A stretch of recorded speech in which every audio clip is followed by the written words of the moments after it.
Devlin, Untamed. 5, 4, 3, 2, 1. The Platform. Welcome to the podcast, people. Martin Devlin, Lachlan War, iOS. It's only sport. Been away for a couple of days. Well, been lying in bed, as a matter of fact. Got the Rona, the dreaded virus, the COVID. Didn't even know it was still around. Man, short of breath, headachy, feeling sick, all of that kind of stuff. If you can avoid it, avoid it. So just a couple of days till the end of the week then. And today we looked long and large at the most major news story in New Zealand sport, which is, of course, the naming of the first All Black side of the new era. Covering it more angles than Pythagoras. Greg Martin out of Australia, the former Wallaby. Jamie Wall was live for the All Blacks naming in Dunedin, and Charlie Morgan from the Telegraph out of England. Plus, Lulu Sun, remember the name. Third round of Wimbledon, first time that any New Zealand player has achieved this feat since Marina Rakovic in 2016. We were joined by New Zealand tennis CEO Julie Paterson. We begin the show the same way every day, which is tablets in hand. I say, gather my flock. It is time for a sermon. The All Blacks have been named first side of the new era. Let's go to the mountaintop. We live in an amazing, amazing world, and it's wasted on the crappiest generation of just spoiled idiots. First All Black side of the new era has been named, the 23 to run out against England Saturday night in Dunedin, and it really does have a back-to-the-future look about it. Not that that's any great surprise. The bulk of the team made up of those same players that lost to South Africa in the World Cup final in Paris last October. That's okay. There was never going to be a flood of new names simply because there is no flood of new names. These are the players we have. Not a bad bunch. Good enough certainly to beat Ireland, supposedly the world's best team, and make the final last year, but not quite good enough to overpower most of our major rivals, and our results since we lost in the semis in 2019 have spelt this out clearly. Year after year, 2020, COVID year, lost to Aussie, lost for the first time to Argie, drew with Aussie. 2021, we lost to South Africa, then were badly beaten up by France and Ireland on the end-of-year tour. 2022, we lost to Ireland at home twice, historic series loss. We lost to Argentina in Christchurch. We lost to South Africa and we drew with England. Last year, we lost to South Africa at Twickers. We lost to France in World Cup pool play.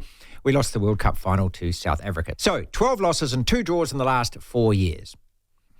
We can't sugarcoat this, people. We can't upsell it. We can't disguise it. These are the facts. And most of these guys picked today have played in most of those defeats. This is where we are at right now. Forget all the hype and the positivity and the new coach and the renewed energy and all of that. Listen, the only currency the All Blacks are measured in are results. Nothing else matters. Not how many downloads NZR Plus tell you that they have, not percentage increases in watching women's rugby, not how many gigglers are watching Artie's latest Instagram post. None of that matters. The only thing that matters with the All Blacks are wins. We are measured in wins.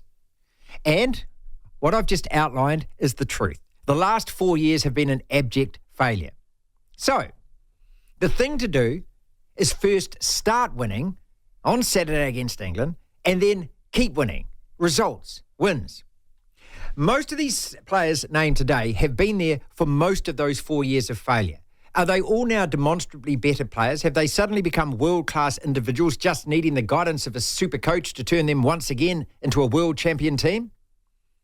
Well, that all remains to be seen. But this is where we're at right now. The beginning of Razor's reign and the dawn of a new World Cup cycle. So I say good luck to our All Blacks. Hopefully this is the start of something big. Hopefully this is the start of something glorious. But let's not pretend that all of a sudden, after those 4 years of results, that we are the best team in the world, because clearly we're not. I, like everyone else, love our All Blacks and I just want us to win. But there is a hell of a lot of work to do, and there is a hell of a lot for this bunch of players to prove. Devlin. What do you want? We want information. Information. You won't get it. The Platform. Headlines. Well, the biggest sports news of the day surely is the All Blacks team being named for Saturday's test with England down there in Dunedin. I'd like to think that the first All Blacks test of the year every year should be at Eden Park, shouldn't it? Regardless of who they're playing. Is that fair? It's the home of the All Blacks, isn't it? It's not a bad thought. Or is that very Auckland of me? perhaps. Yeah. This is the starting 15 in full. I'll follow on with the bench after that. Ethan de Groot, Cody Taylor, Tyrell Lomax, that's the front row. Scott Barrett, captain of course, with Patrick Tuipulotu at lock. Samapeni Fino, Dalton Papali'i, Ari Savia, the loose forward trio. TJ Perenada's back at 9. First 5 is Damien McKenzie, Mark Talia, and Sevi Reece, the wingers. The midfield, Geordie Barrett, Rico Ioane, which is no shock at all. Stephen Perifetta at fullback. The bench, or as it's been listed here on the All Blacks Twitter page, Impact. The Impact. Yeah, that's weird, isn't it? That's changed from bench to impact. When did that happen? I don't know, modernised sports, rugby terminology, I don't know. Maybe it's part of NZR Plus's plan to tap into a new audience. Asafa Waimua, Ofatuanga Farsi, Fletcher Newell, Tupu Vai, Luke Jacobson, Finlay Christie, Anton Leonard-Brown, Bowden Barrett. Probably the biggest surprise is to see Perifetta in there ahead of Bowden Barrett. Then again, I don't think it's a huge surprise considering Perifetta was listed as an outside back. Bowden Barrett was listed as a first 5 when the squad was named by Razor about a week and a half ago. Perinara starting at 9's quite nice to see considering he's a stalwart on the side for so long. Then he was gone, now he's back. And he's, to his credit, had a pretty good year in Super Rugby. Te Kaha Stadium, currently under construction in Christchurch, has announced One New Zealand as its naming rights partner. Good news, I guess. Kiwi tennis player Lulu Sun continues her impressive run of form at Wimbledon in the women's singles draw, surging to a second round comeback win over a fellow qualifier, Yulia Starodubtseva. Yeah, that's a shocker of a name. I just tried to practice that myself. It's got so many consonants next to each other. It's a beautiful name. It's just hard to pronounce. Starodubtseva. That'll do. She's Ukrainian. Other Wimbledon results, Yannick Sinner beating his countryman and a man who made the Wimbledon final, I think, in 2021, Matteo Berrettini. Yannick Sinner winning in 4 sets. What else going on? Carlos Alcaraz winning in straight sets. He continues to breeze through the early stages of the tournament. Daniil Medvedev did drop the first set in his matchup with a French unseeded player, but won the next 3 sets. Francis Tiafoe winning as well. Fabio Fognini, who I think is known as a bit of a drama queen on court. And the women's singles draws, Maria Sakkari. Emma Raducanu won. She's got past the second round. That's quite impressive considering she doesn't do that much these days. Bianca Andreescu getting past the second round as well. Coco Gauff winning the second seed. Elena Svitolina. Barbara Krejcikova. Among many, many, many others. The Tall Blacks have made a winning start to the Paris Olympics last chance qualifying tournament in Greece with a comeback win over Croatia 90-86. Now, the Tall Blacks are ranked higher in the world than Croatia. Now, that could have changed, by the way, actually, because of this result. I'm not sure if it has, but I checked the rankings this morning. But it's been dubbed an upset, so we'll take that. Australian defender Scott Galloway, All Whites Callan Elliott and Joe Champness have been named to the Auckland FC roster for its inaugural A-League season. That brings the team total up to 16 so far. Women's football news. Striker Hannah Wilkinson was the high-profile omission at the Football Ferns squad announcement for the Paris Olympics. That team was named today. So no Hannah Wilkinson. Of course, if memory serves correct, Martin, she was the one who scored the winning goal for the Football Ferns against Norway. Did that? At the FIFA Women's World Cup last year at Eden Park. At the Euros, let's head North England forward. Phil Foden has said the players, quote, need to take some of the blame for the team's performances at the 2024 European Championships in Germany. Foden adding that he feels sorry for under-pressure manager Gareth Southgate. I actually tend to agree. Some of the players need to take ownership. Tour de France. Mark Cavendish has broken the Tour de France stage wins record as he took his 35th victory in cycling's greatest race to surpass the legendary Eddie Merckx with a sensational sprint finish. And NRL is back on tonight. Thursday night footy is back. Feels like it's been, many weeks since we've last had it. The Parramatta Eels hosting the South Sydney Rabbitohs at West Sydney's Combank Stadium. That one is kicking off at 10 to 10 tonight. That's what's making news, Martin. Devlin. The platform. Our good mate Jamie Wall on the program today. Jamie ensconced in Dunedin, covering the naming of the All Blacks squad in this first test against England. Very generously giving us his time again. Shakes and surprises. A couple of names there I think may have raised an eyebrow or two. Was it all otherwise just very easy to predict for both me and for you? Jamie Wall. You know, I'm reading a lot of reports coming out of Dunedin saying that there's kind of a renewed enthusiasm, renewed energy with the All Blacks. This always happens. It's kind of like a football coach. You always change your coach. You know, there kind of feels that even though a lot of these players are the same names we've seen, they've lost a lot of tests, Jamie, as well, over the last few years. What is it about this magic wand that our man Razor has got that he seems to be convincing everyone at the moment that, he can bring a change to these same names? Well, he's associated with success. That's pretty much the beginning, middle, and end of it. Like everything he's done as a professional coach has ended with him lifting a trophy and doing a dance. Like that's what people expect him to do, and that's what people are expecting him to do with the All Blacks, because it has been a tough last 4 years. It would be nice to get back to, say, the way things were 10 years ago when the All Blacks lost, 3 out of 50 odd tests. That's right. that they played, and get the All Blacks back to a point where we're having a conversation about, is this one of the best teams of all time? There you go. That's what I think the feeling is really boils down to, and I think that a lot of people want that to happen. There's this kind of perception that New Zealanders are fascinated with the All Blacks losing, and but I think what we really want as a country, as a rugby country, is to be able to have a conversation with anyone else in the world, any other rugby nation, and say, yeah, sure, but we're the best at it. That's it. Yeah, exactly right. Yeah. And it's, look, I mean, for most of yours and my lifetimes, it's been like that. We've had bits and pieces and eras and in years like the last 4 where it hasn't been that. But then again, we were so close to winning a World Cup, and if we'd done that, who would have cared about the last 4 years and their results? All right, let's start. Look, the front row would have picked itself, sure.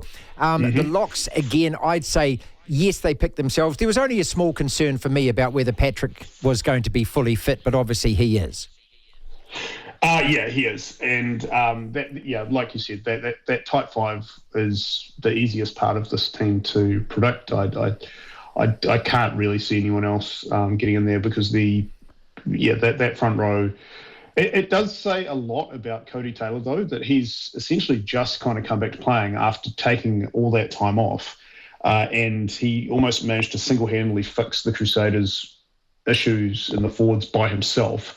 And that there's absolutely no debate at all about him going straight back into starting a test with the All Blacks. So, that's probably the main thing from the type 5. And, you're right about Patrick's knee. I don't know what he's done to rehab that, but whatever he's done needs to be studied by medical science, because it was supposed to be. He's gone off to see Uncle Waisaki Naholo's uncle over in Fiji. He has. Of course he has. Yeah. He's put the magic leaves on, mate. Okay, so as far as the loose forward trio goes, I think most of us got Dalton at 7 and Ardy at 8. So it was pretty much a head-to-head contest between Samipeni Fino and Ethan Blackadder for 6. Is that how you saw it? Yeah, that's the way I was seeing it. The only other potential one was Ardy moving back to 7 and there being some sort of reshuffle there, but clearly Scott Robertson sees him as a number 8. And we can sort of just move forward with that. But it did come down to Finau and Blackadder, and I think it's just because Finau's played more rugby this season and has been very consistent for the Chiefs throughout the year. And it still leaves a bit of a conversation open about whether Blackadder is the preferred guy long term, and he just needs to get some rugby or more training and rehab under his belt before he is seen as a head-to-head selection. But I am excited about Samipeni Finau and how he can go, because, blindside has been this kind of area of rotation ever since Jerome Kano moved on. So it would be nice to have someone just really grab that jersey and not let it go for the next sort of 4 years or so. Trivia question for you. Do you know how many players we've tried in that position since Jerome retired? A lot. that would be my guess. My last count before the World Cup last year was 16. So I'm pretty sure with Shannon Frizzell it's gone up to 17. This might be number 18. 9 and 10. Damien McKenzie was always going to be starting at first 5. Is TJ there because this is the biggest test of Damien's life in that position, and you need that experience next to him? Is that your theory as well? Well, it's not just a theory, because Scott Robertson just confirmed it. Okay. So it was one of the first questions he got asked. So yes, that was the reasoning behind that. They wanted his experience out there. They wanted his leadership, and also the fact that he's been very impressive back in the All Black environment, and been a senior player in there. And it was just felt that his 80 tests worth of experience just outweighed Some very good cases from the other two guys, though, I must say. Like, I wouldn't have been surprised had any of the three been picked to start this test, but it makes sense from a position that is very important, going to be very important on Saturday night. That TJ's experience is there. We're agreeing on everything. Let's go to the back three then. Our two wingers and our fullback. Where Mark Talia that wears the number 11 jersey. I think he was always a lock. He was always in there. Severis at 14 and Perifeta at 15. Now, if there was going to be some debate here, look, I'm quite happy to accept this, and it is the first side of the year and everything. But if that had been, for example, Talia on one wing, Caleb Clark on another wing, and Beauden Barrett starting at fullback, I'd be sitting here saying I'm quite happy to accept that as well. Do you think it was that much of a muchness between whoever he's going to select in those positions?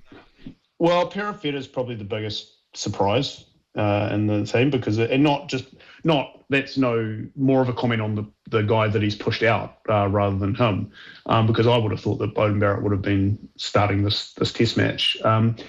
It is an interesting one for Perifeta because he's almost kind of there by accident, because had he not got injured in the early rounds of Super Rugby, Harry Plummer wouldn't have come in and played really well at 10 and forced Vern Cotter to move him to fullback, where he could then therefore showcase the skills that have got him picked in this position in the first place. So it's funny how those little things work, because really had he stayed there and played 10, Plummer would have probably played 12 the whole year, and we wouldn't have seen him shine at fullback, and he probably wouldn't be in the All Blacks. But yeah, I feel like this is, even though Scott Robertson didn't denied it, I think this is kind of more to do with what they're expecting from England and what Perifeta can do with his kicking game. And also about Beauden's utility value off the bench. He can play both positions, and he can come on and do a very good job. 125 odd tests worth of experience of a job in either of those positions. So that's kind of how I'm seeing that one. To hear the full interview, download the platform at the App Store. Via Platform Plus, you can go back and listen to the whole show and all of the interviews in full. We need to talk. Lots of questions, Lachlan. We need to talk. How about the All Blacks? Next! In no particular order. Any names leap out of there for you? Let's just look at that back three to start with then. All right. Have we got enough grunt, go forward and size in those three? Because Severis is a stepper. Talia... Severis is deceptively strong, as is Talia. Sure, but I'm looking at a Caleb Clark and thinking that the Lester Fainga'anuku option, which he gave us at the World Cup, which is a big bruiser that you can sort of use as a second rower as far as rugby league goes, he might take 3 or 4 tacklers. Are we missing that kind of player? Yeah, but I think Talia, again, Talia gets a lot of metres after contact. He actually brushes off tacklers quite well. He doesn't look like the biggest guy on the field, but he does get a lot of metres after contact. But I agree. That's why there's one thing that Scott Robertson did a lot of with Lester Fainga'anuku, which I thought he would start doing with Caleb Clark, assuming he's healthy. I'm pretty sure he is. As I say, there's been nothing made of any injury, but maybe he is. I don't know. And it's that option of a scrum or a set piece where you have Fainga'anuku running in as second receiver or even on an inside, and you have him getting the ball off the first five and just barging through like he's a Ma'anonu almost. Okay. So I did think that Caleb Clark might be picked because of that. I mean, Talia could do that, but he's not big enough to absorb all of that contact over and over again. No, I don't believe so. All right, what about Perifeta? Next! Is he truly the best fullback that New Zealand rugby has right now? No, he's not. No. Even healthy, he's not. Will Jordan is the number one. Will Jordan's injured. He's number one. See, number two, I think, Sean Stevenson. I would say it has to be, doesn't it? And I'd even say that Ruben Love is playing better rugby than Perifeta. It's really strange. There's a flexibility around his ability to play 10 and 15 that I think would have earned him selection in the first place, because Ruben Love was on sort of the extended squad, first reserve if someone gets injured. But also, he's a bit the same, he can play 10 as well. But if you sit down and you've got a bunch of rugby minds sitting around talking with each other, as well as maybe some pundits, fans, players, or whatnot, I think there'd be a consensus that if you had a 15 jumper and you had Beauden Barrett, you had Will Jordan, you had Sean Stevenson, you had Ruben Love, you had Stephen Perifeta, and let's say you can't pick Will Jordan, he's injured, so who's your next guy you're picking as your fullback? See, it's not screaming out Stephen Perifeta to me. No, it's screaming out Sean Stevenson Isn't to it me. just, yeah. So do we have enough height there for a start? Well, no, it's tiny. Yeah. Now, England's back three is huge by comparison. And you now, know I don't what they're know how doing. much. You know what's coming, don't you? Oh, bombs up You and unders, know high what's kicks. coming. They did it to us at Twickenham in 2018. A week before, Ireland did it to us, and we, Every team has done it to us since 2017. Yeah, since the Lions. The series. Lions did it. Yeah. And guess what? We've never counted it. No. Ever. Next. Locks. Are we better off now than we were? No, but we can't help it. So there's no point talking about it. Okay. So Scott Barrett, to me, even last year at the Rugby World Cup, was one of our two best starting locks. And that is why Sam Whitelock continually came off the bench, because he was at the end of his greatness, Sam Whitelock. A brilliant player, but at the end of his greatness. Scott Barrett has to get one of those positions, right? He's the captain. He's going to get one of those positions. So whoever is second choice there, and Patrick Tuipulotu is that guy now, I'm not going to say it's by default, but it's almost by default. There, because no one else has come. Well, who's next? Tupuvai? And Tupuvai has proven zero as an All Black. Yeah. I mean, look, again, I'm not being cruel. I'm not being nasty by this. I'm just telling you this is my view as an All Black fan. Simple as that. Tupuvai, to me, has got everything to prove in international rugby. Everything. So I think in terms of our locks, I think that is an area of vulnerability, given the fact that we have had better players in those positions. This is as good as it gets for us. Next. Lucy's.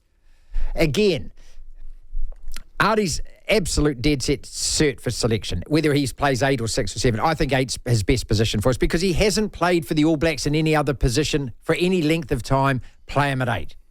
Does that mean then, okay, let's debate 7 to start with. Do you put Dalton Papali'i as he has been selected there, or would you try Luke Jacobson there? Because the other thing that I'm looking at our loose forwards is I'm saying, are we a little short in terms of a third line-out option in our loose forwards? Who is that guy? Is it Dalton? Well, it can be anyone. There is a lot of fluidity, or the ability to be fluid with the loose forwards, because you've got... Now, Dalton's played mainly 7 his whole life, but he's got the height and the length, as does Luke Jacobson, not as much as Dalton, but as does Luke Jacobson. Pretty sure he's shorter than Dalton. And as does Ethan Blackadder, who's rather tall. They're all taller than Artie, as far as I'm concerned. They can all play 8 and all be a 9-8 option because of the similarities between a 7 and an 8, and all because of maybe not Ethan Blackadder as much, but also because of their height and their ability to be that option. But you don't want Artie to be the guy that has to catch the ball and be that line-out option, because we need him as a first receiver, as a guy who's busting the tackle, right? Well, then, do you then sort of break the tradition of having your number 8 as the line-out option, and then decide to throw up your 7 or your 6? Well, that's what I'm thinking. I like Samapeni because basically he's a weapon. We need a scary guy in that forward pack. We need somebody that the opposition are looking at going, don't want that guy running at me, and that's who that guy is. Next. 9 and 10. Look, I'm happy with this. I've said the whole season I didn't want TJ to be in the team because I didn't think he was going to be good enough. But he's proved me wrong. Right now, I don't think that there's a halfback who is better than him, so much better that he should take that position. So 9 and 10, same as Damien McKenzie. This is as good as it gets for the All Blacks. I'm hoping that this combination absolutely lifts itself, because it needs to. Because again, just like last year, if you had to pick between who you've got right now, that's TJ Perenara and Damien McKenzie, or you were allowed to pick Aaron Smith and Richie Mwanga, you're picking those two, aren't you? Yeah. Yeah. Okay. It's just like the locks. That's all I'm saying. Okay. So this is who we've got. This is as good as it gets. These guys now have the responsibility. It's a pretty big responsibility. You're the two most pivotal players in that All Black side, you two. Next. Let's go to the midfield. Where is our Bundy Arki? Where is our tackle-busting, line-breaking, go-forward midfield guy? Because we don't have it in New Zealand. We don't have it. We don't have that guy. So as good a players as Rico and Geordie are, they aren't the meter eaters that a guy like Bundy Arki is. Yeah, to be fair to Geordie's got the size to draw in tacklers and absorb the contact, and Rico's got the footwork and the pace to break the line in a different sort When of does way he as do it? opposed He's to... got to learn to pass okay, the hold ball. up. He did it in the very first game. Now, we lost the game, granted, but he did it in the opening game of the Rugby World Cup where he had that line break within the first minute. Yeah, good he point. does it, but he doesn't do it as much as he probably should. But then again, because he's not a midfielder, he's a winger. He's not big enough to actually be a midfielder if he's going to be that line-breaking option. See, what Arki does to me for Ireland is he gives them a huge option, is what he does. Because even if he doesn't get the ball, there's 3 or 4 guys that have to be watching him the whole time. Now, since Nonu retired, we just haven't had that kind of player. Well, we sort of did a Nani Laumape, but every time he put the black jumper on, he underperformed. That was the problem. And Anton Leonard-Brown coming off the bench. Just quickly, I'll say with Bundy, he's not that guy. He's not busting a tackle, and he's not making. Well, he's a different sort of midfielder. He fits more of a. He's not quite a Conrad Smith. He's a bit a Conrad Smith. He's a bit more athletic, but he kind of fits that mould around supply and defence. Just quickly with Bundy Ake, I know he's a great player. I'm not saying he's not a good player, but he has been very up and down the last few years. People talk about him as if he's been this good for so long. He hasn't. He's been very up and down for Ireland, but he was very good last year. Anyway, move on. Final question then. Next. Can you see in any way England beating this All Black side? Yes, of course. It's the first All Blacks test of the year. They never are that great in their first test of the year. Why do we always give ourselves this, we're rusty? Because it's the first... We've just played Super Rugby for 15 weeks and the whole thing's designed to be for fair, and all these players were enemies because they were on different teams. Yeah, but it's not like the players are rusty, are they? No, but you're talking about combinations, you're talking about being on the same page as people. Most of these guys have played together from a shite load of All Black tests. Well, I don't want to hear the rusty. Really. I mean, you look at that starting... Look at the midfield. Hold up. Look at the midfield. Agreed. The midfield, that's a combination. But the 9 and 10 have barely ever... I don't want to hear that we're rusty Perenara and Damien McKenzie have never played a test. I don't know if it's a fact, but I bet you for a fact that they've never played a test match together at 9 and 10 starting. I don't want to hear rusty. Don't want to hear it. Greg Martin, former Wallaby fullback. They got Joe Schmidt in charge. We've got Razor in charge. He's good mates with Scott Robertson, as a matter of fact, and absolutely brimming with confidence about the naming of this new All Black side and what the super coach can bring. Because do remember, that the majority of these players have been in the All Blacks for the last 4 years. In fact, so many of them were even there in the 2019 World Cup semi-final loss to England. The results... 12 losses, 2 draws over 4 years. Do not make good reading for any All Black side of any era. Is Razor able to sprinkle that magic dust of his over this group of players and resurrect an All Black side back into being what we want it to be, which is a side that just wins and wins and wins? Greg Martin. Marlo, you can probably hear it in my voice, mate. I've had stinking COVID. Did you ever get it? Only the once, and I stopped testing after that. So I think that's super. What doesn't? It's not still around, is it? Well, I didn't think so. I thought the whole thing was a fraud. I never got it before. I never had it. So yeah, but I mean, yeah, it does. Right. Yeah. No. Oh no. I've heard people who've got it, but it's dying anymore. Oh, you're still alive. That's good. Yeah, that's all it is. Look, the All Blacks have been named, my friend. This is the All Black side. This is the world. Oh no, we're not the world champions. We're very close to being the world champions, though. Well, you used to be. Yeah. Is there general excitement over there? Well, it always is when the first team of the year. Yeah, and you've got all of that, a brand new coach, The only thing is when you look through this team list, the reality of it is that most of these players were there in 2019 when we lost to England in the semi-final, and most of them have been there since. And so, kind of hoping that the new coaching regime is going to be able to elevate this group of players to be a lot better than they have been. Oh, well, I'm not the only one who believes in Razor. He can do amazing things, mate. I know he's only had a few weeks, but you guys with him will turn a huge corner, I reckon. That's just me looking from the outside. And plus, combinations and experience are so important, which on the other side of the coin, we don't have in Australia. We're trying a whole new bunch of people and telling people to bugger off and everything like that. Why do you have so much faith in him? In Razor? Yeah. Oh, my God, because I know the guy, because I know his background, his surfing, his fishing background. He's a real person. He's not one of these teachers. He's not like a teacher. I don't know, whenever I speak to him, he's got a great vision. He's got energy. He'd be a coach. You think about being a player, and I'm older than him, so you think about being a player for Razor, you just go, I'll do anything for you, and I reckon that's such a huge thing. If you don't understand the coach, like Eddie Jones and stuff, if he's cryptic and messages results like the Wallabies got, but you got Razor, and you see what he's done with the Crusaders or his whole career. He's really clear, and he seems to have a good understanding. He's like Wayne Bennett, mate. You don't know why he's so good, but he just is. He creates a bond with the players. Isn't that the way you see Razor or not?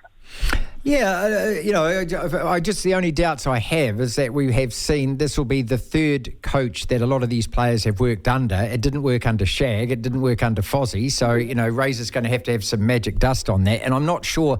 I don't want to be a pessimist. I don't want to be glass half full guy. But I look at it and I just go, okay, well, You know, we've lost 12 tests and drawn 2 in the last 4 years with this essential same bunch of players. So something's got to change. Yeah. And maybe it's him. I reckon you wasted. I reckon you wasted 2 years, though. You should have had Razor there 2-3 years. Well, soon after Shag left, you should have put him straight in. I reckon there's been a waste of period there for you guys. And he'll bring him forward. Oh, well, mate, I've got faith, and I'm not even a Kiwi. Okay, well, having said that, all of these players backed Foster, although did they just say that? I don't know. But look, we're playing England, and the first thing you've got to do is win the first test of the year. We're playing the pasty-faced cuddle monsters, aren't we? And so let's give them a dickin' and see what happens. Oh, and you guys have been playing hard-ass Super Rugby for the last few months, whereas the English haven't really been they've been doing their own thing, but they've got a whole lot of new faces. Will the youthful enthusiasm of that be enough to beat the All Blacks? No. See, I've got more faith in the All Blacks than you blokes do. Well, because I've seen them beat us so often. Yeah, I mean, look, and your measuring stick is the Wallabies, okay? So that's, we don't, Yes, that's right.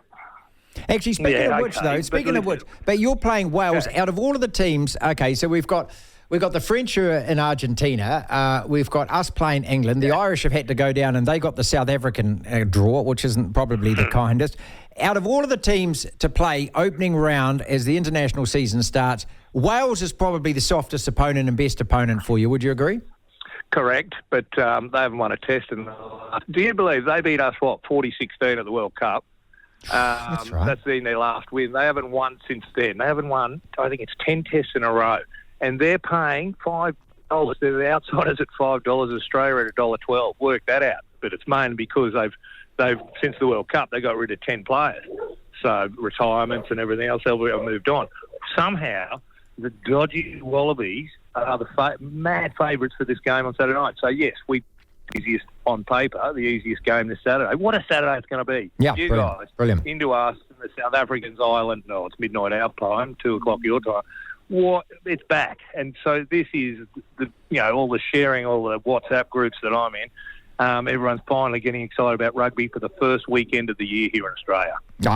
Nothing like it, is there? I mean, as I say, first test of the season, it's in Dunedin, so we know it's under the roof, so the weather's not going to affect it.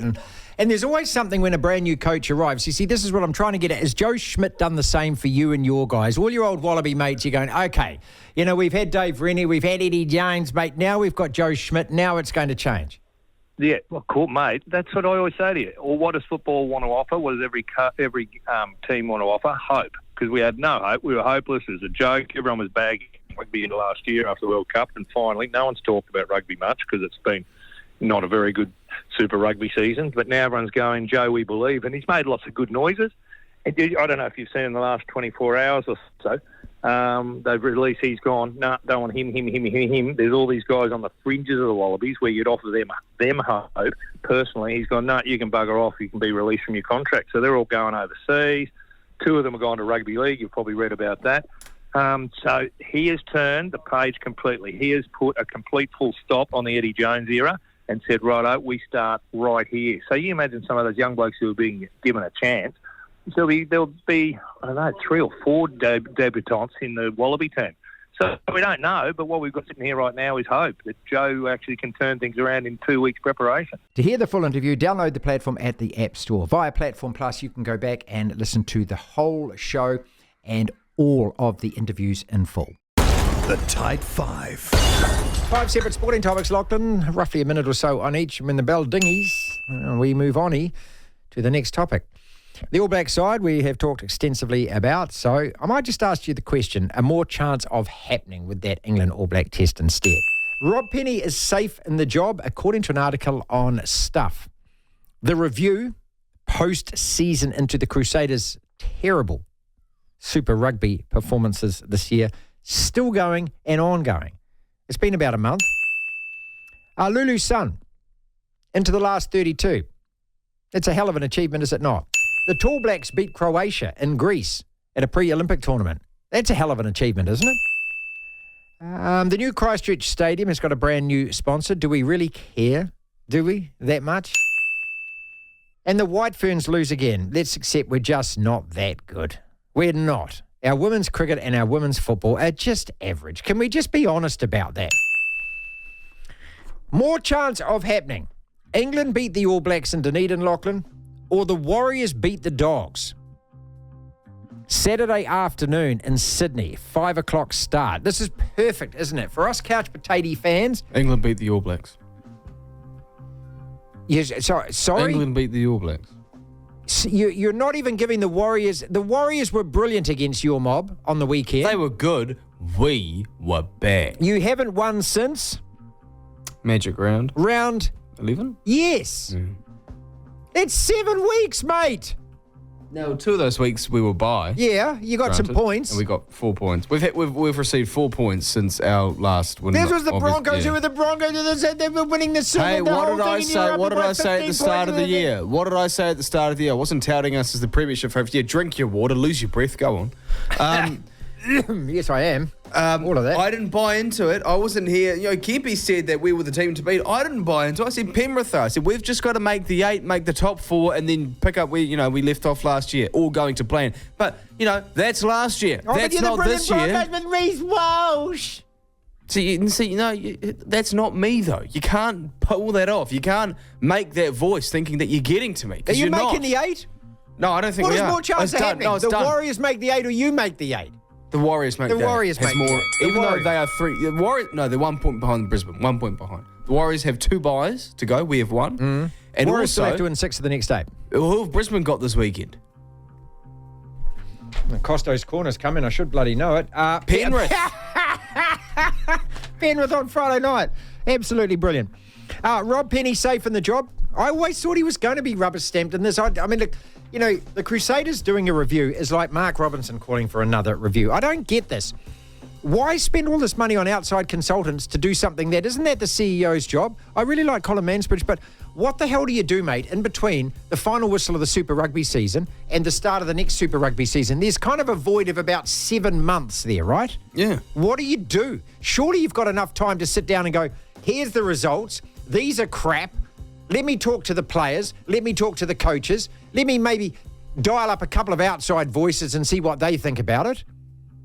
How difficult is this? Why do you have to employ somebody else and pay them to do a job that isn't that your job to do as a CEO? And it started a month ago and it's still going. I mean, these people are just milking the tit, mate. That's what they're doing. They're just billing you for hours, mate. Who's better qualified to review the operation than you, the CEO? Than you, the CEO. Overseen a pretty good period for the franchise under Scott Robertson. Exactly. So you know what a winning franchise looks like.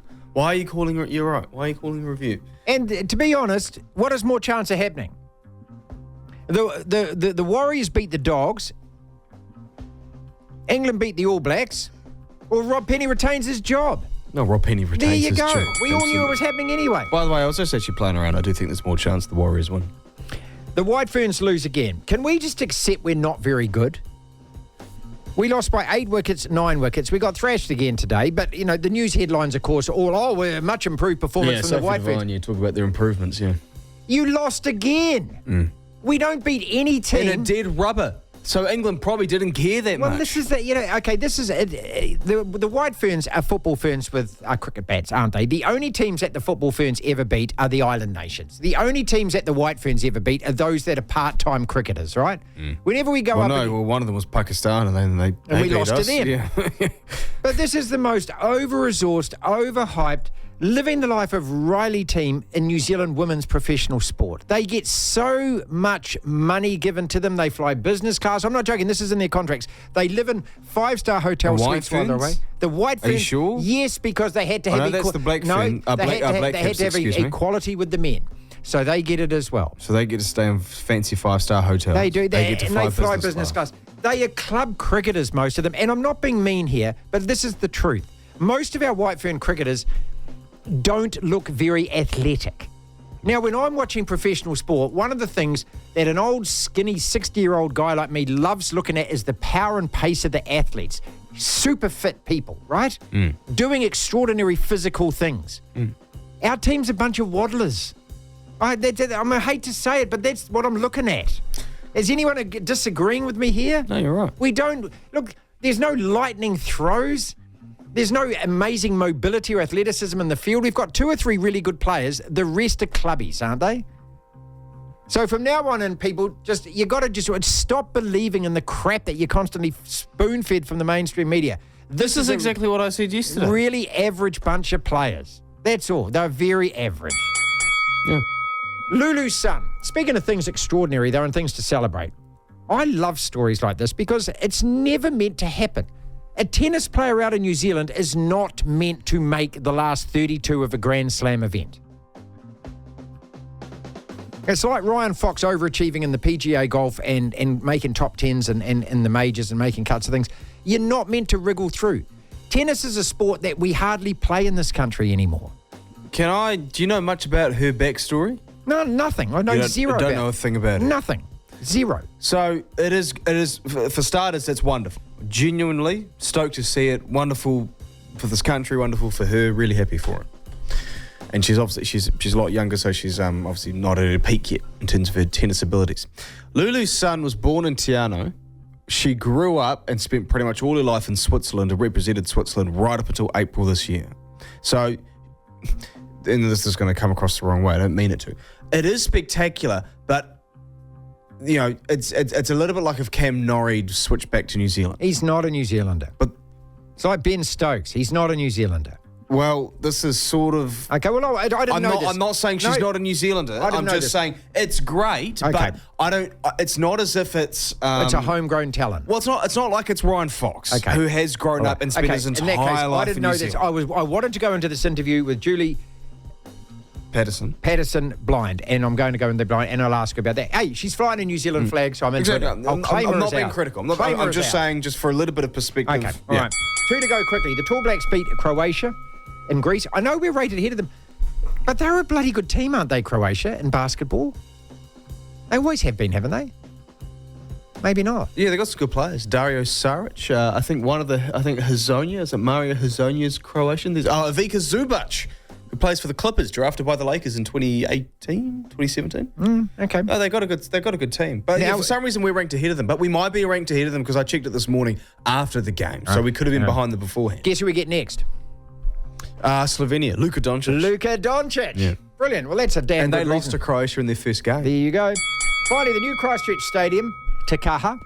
I think we had a battleship named Takaha as well. Is now One New Zealand Stadium, or Takaha One New Zealand Stadium, or One New Zealand. Does it really matter? You know? Well, I just hope that somebody comes up with a really good name for it, like the Cake Tin. That's all. Yeah. That's all. Well, I call the Cake Tin the Cake Tin. That's what stadiums are. You talk, they're something colloquial. You just become a name. Something catches on and it looks One New Zealand Stadium, yeah. Okay, well, that's what it's called. I just find that right. I mean, there is a positive out of this. I mean, channeling our inner Matt Guns being positive about things. The progress is great. The stadium looks good. I like the on pitches. time. Well, I don't know if it's on time. This is New Zealand. Geez, after that, why don't you people from Christchurch come up and do the light rail here in Auckland then? Lulu Sun, remember the name. This remarkable young woman has just reached the final 32 in Wimbledon, and that's a hell of an honour. Any New Zealand tennis player that manages to wriggle through any Grand Slam draw and get to the last 32, well, cock-a-doodle-doo. Time to stop, time to celebrate. Joining us on the show today was New Zealand Tennis CEO Julie Paterson. It's so worth celebrating, isn't it? Now, I've received a whole lot of text messages here about whether we claim her as ours or whether she's claimed as Swiss. Let's establish that first and foremost. In your mind, is she a New Zealand tennis player now? Well, absolutely a New Zealand tennis player, and she is a New Zealander. She hasn't changed nationality. She has always held a New Zealand passport, was born in Te Anau, and so therefore, yes, is a New Zealander. Look, and I just must point out to people as well is that we've got, it's like young footballers in this country, and a lot of my son's schoolmates are actually overseas on scholarships in the States at the moment. There are a number of sports in this country to actually get established. You end up leaving and you probably do most of your education elsewhere, and this is what happened with Lulu, right? Yeah, that's exactly right. And her family moved away for business purposes, and Lulu then ended up in the Swiss tennis program. Which is fantastic, and if you're absolutely right when you're looking at a number of other sports. Athletes need to get offshore. They need the international competition, and they need to be able to prepare and train in that international environment. So, this is nothing unusual. I also keep saying that, look, it's so rare for any Kiwi boy or girl to wriggle their way through and get to a level like this. Look, it just doesn't happen that often, which is why it's such a delightful story to any of us who grew up playing tennis and love our tennis. Yeah, I agree. It is. It is a really. It's a very special story because it is so difficult. We all know that tennis is an incredibly competitive and difficult sport internationally. You do have to get that international time and experience. But for us, I mean, the wonderful thing about it was that Lulu chose to come and play for her country of birth. You know, she could have stayed in the Swiss program, but she chose to at this point in her time when she needed to make a decision about whether she was going to play for one country or the other, she chose New Zealand. And so we're utterly delighted. And, of course, we're very proud to claim her as one of ours. And did she talk to you about this, or who did she talk to with New Zealand tennis? Does she have to get a rubber stamp for her to do that? Or as you said, she's born here, so she's legitimately entitled to do so? She is legitimately entitled, but there were a few rubber stamps that needed to be made. Because she had played juniors for the Swiss Tennis Federation, we had to ask the International Tennis Federation for approval for her to play under her New Zealand passport. So that was approved, and then essentially once the International Tennis Federation approves it, then she becomes a New Zealand player. Right, okay, because I do notice as well, and when you read about her, that she represented New Zealand at Junior Wimbledon under our flag in 2008. Yeah. Yes, she did. Yeah. Yeah. Look, let's just talk about what she's done. She's in the last 32. This is so cool, isn't it? It is so cool. I just couldn't have been happier this morning. Obviously, following along on the app, the scores, and saw that she had lost the first set, and I was like, oh, gee, okay, so maybe I had my hopes a little too high. And then, seeing that she took out the second set so strongly. And then I was like, well, I saw her do that in round one when she came back really strongly in the second set and then went on to smash it in the third. And that's exactly what she did in this match. So super exciting. I'm so pleased for her. She's such a hard worker. She's, she just keeps talking about focusing on her fitness and the work that she needs to keep doing. I think she's very purposeful in her approach and her plan. The people that she's got around her are really carefully managing her progress and her thinking, and she's really grounded. So, a wonderful role model for tennis in our country. Charlie Morgan from the Telegraph in England. We've got to get a perspective from old Blighty, don't we, on our All Blacks, on how we're going to go, on how that England team is going to play. Are we going to see an England side that is more like the team that beat Ireland in the Six Nations, where they really flung the ball around and played brilliantly? Or are we going to see Borthwick going back to his Gareth Southgate approach, which is just stodgy, boring, and kind of suffocating his team? Charlie Morgan. Well, first and foremost, the England selection. Anything there that surprised you? It's reasonably settled. Normally you see Northern Hemisphere sides, not just England, come into these tours almost limping into them with a really exhausted squad. But it's settled, and England have got a little bit of impetus behind them. There are a couple of debutants on the bench. And Finn Baxter, who's Joe Marler's deputy at Harlequins, has a little bit of coherence there. And then Ollie Slightholmes scored a lot of tries in domestic rugby over this season as well. He's a really exciting athlete. So they're not going to die wondering. It's a young side, but it's reasonably settled. And as I say, a little bit of momentum behind them, given how the Six Nations finished. So really interesting series coming up.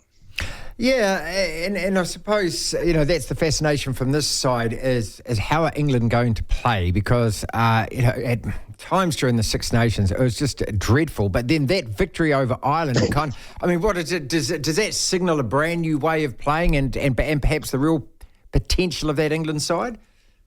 Yeah, I think that's bang on. I think what you've got to look at, so Steve Borthwick's been in situ now for about 18 months, and his first it was a bit of a rush job. He obviously took over Eddie Jones in a reasonably short notice. So that first Six Nations was about, if you take that as the first stage, which was sort of figuring things out, figuring out the lay of the land and who he felt were worth taking forward as far as players. Then you had the World Cup, and he stripped things back and relied on really hard-nosed, experienced players. And now this Six Nations, 2024 Six Nations, has been sort of his time to put his stamp on that. And that happened slowly. That was a gradual process. So for the first couple of games, they eked past Italy and Wales, and you were kind of squinting to see signs of progress. Then against Scotland up at Murrayfield, who are a bit of a bogey team for England at the minute, there were a hell of a lot of errors. But what they kind of impressed and what kind of, I guess the message they were trying to get across from that was that they were pushing the boat out, and they were trying new things in attack and trying a little bit more of an expansive approach. And then that came to fruition against Ireland, and then again against France, even though they didn't get over the line.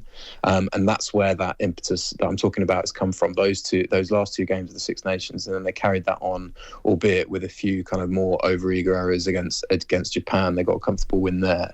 And that's where they arrive at this series. It's been 18 months for Steve Borthwick in charge, but you could definitely split it up into distinctive stages. How much confidence can England glean from the Ireland team that came down here a couple of years ago and actually won a series? Got well beaten on the scoreboard, even though, that didn't really tell the tale of the game at Eden Park, but then bounced back to win in Dunedin was the crucial one, their first win here in the country, and then sealed it in Wellington. It's tricky, isn't it? Because I think Ireland then were further along than England are now. But then again, it was a different, probably more settled and experienced New Zealand side as well. I think what's interesting is that traditionally you'd say that Northern Hemisphere sides have their best chance in that first game. It's been eight months since the All Blacks have played, so you'd think that with 6 tests in that time, England would be more settled, even though they're probably a younger side. But yeah, as you say, Ireland were pumped pretty much, weren't they? In that first game, New Zealand were really clinical off turnover ball, I seem to remember. Yeah. And then Ireland sort of steadied themselves and got back in. I'd say that it's so different, but I think what that Ireland side had was real conviction in the way they played, and I think that's what you really get with Steve Borthwick in charge. And for this Six Nations, he's had Felix Jones there as defence coach, and those two are really sort of a bit of a brains trust with Rich Wigglesworth in charge of the attack, and him coming to the fore, or his influence, coming to the fore in the Ireland and France games, certainly. So there'll be confidence there that it's possible to do, albeit in a 3-test series rather than 2-test series. So England are going to have to start quicker than Ireland did, but very, very different situations, I'd say. It might be brand new in a brand new era for the All Blacks. This is Charlie Morgan with us from the Telegraph out of England. But do you expect it to be more of the same? You can change the coach. Essentially, the same group of players are there. It's not like all of a sudden we've just plucked 30 players out of Super Rugby. So, essentially, as I say, it's exactly what the All Blacks were at the World Cup with a couple of extra names. Yeah, I mean, I'm interested. I thought the line-out was pretty much a really solid foundation of how the All Blacks went at that World Cup, and there's obviously a lot of turnover there at lock without Whitelock and Retallick. So that's a really if they can get that solid, or they can or that isn't something that they're as reliant on now under Robertson. I think that's interesting. There's still cohesive kind of units to fall back on, back row. There's so much talent in the back row that we're clearly Super Rugby's on at a very kind of sympathetic time for us over here. So you tend to grow up watching a lot of Super Rugby, weirdly enough. And Wallace Titi's been awesome to watch. I'm not sure whether he'll be involved straight away, but he's kind of personifying the talent that is just about that. You can kind of he can storm through a season of Super Rugby and then be straight in there. Mark Talea has been again amazing to watch at the World Cup final, and his performance in defeat was just remarkable, I thought, as was Ardie Surveyors. So yeah, serious firepower, but just a lot of intrigue, I think, both with some of those areas that will be new. Nine's a bit of an interesting one again, isn't it? With Aaron Smith not being there. So how it comes together as a collective, there's never any doubt that the individual kind of brilliance is there, but how it all comes together as a collective around a few cohesive partnerships, that would be really interesting. To hear the full interview, download the platform at the App Store. Via Platform Plus, you can go back and listen to the whole show and all of the interviews in full. That's our podcast for today. Thank you so much for listening. If you want to listen to the entire show, 1 till 4, Monday to Friday, download the Platform app, and via Platform Plus, you can go back and listen to whatever shows over however many weeks at your leisure, at your listening pleasure. Platform Plus. First thing to do, though, is download the Platform app. Devlin. Unbelievable. Incredible. The Platform.